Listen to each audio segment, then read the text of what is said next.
Did you know a so-called miracle drug turned thousands of babies into living nightmares? In 1962, pregnant women across Germany were taking thalidomide for morning sickness.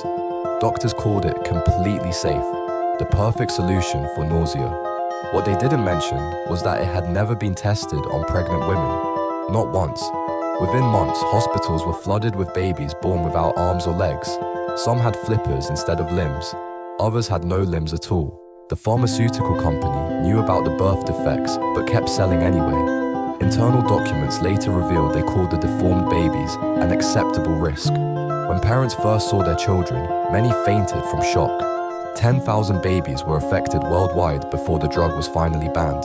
Company executives faced minimal punishment and continued making millions.